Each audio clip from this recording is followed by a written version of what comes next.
Hey there, listen, I don't have much time. Okay, so there's this article in the Washington Post.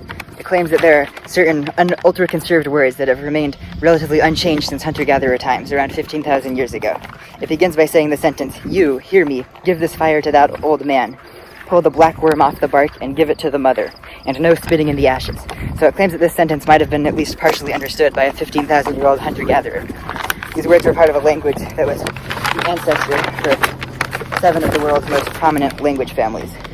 The article is based on a study by Mark Pagel. Mark and his team, they studied cognates, which are words that sound similar between languages, usually within a single language family in the past.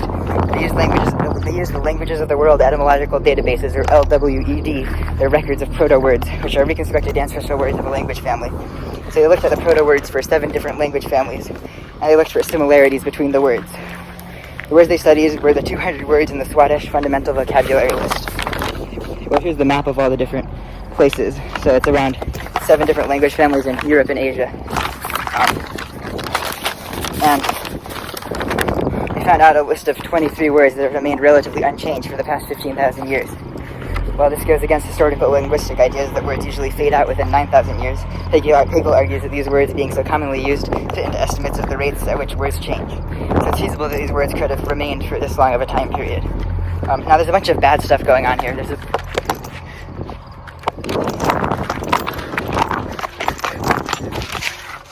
article is very confident about stuff that it should not be very confident about. It basically claims that you could go back in time and use these words with people and they'd understand them. But even Pagel doesn't claim this. Cognates can sound similar, but they're still very different between languages. And these comparisons are also based on reconstructions of proto-words, so that distances them further from modern languages. It's very unlikely that these English words would be understood at all by a hunter-gatherer. Now, some people don't agree with Pagel. Pagel has faith in his lexical judgments, which shouldn't, because this guy Jocko Hakkinen, he says that lexical judgments are not very good.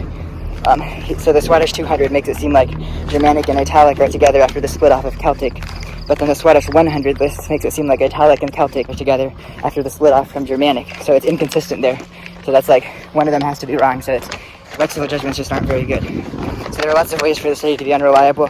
There are things like invisible convergence, false divergence, and here's the list of here are those, which a little graph he has, so it like switches the times around and stuff.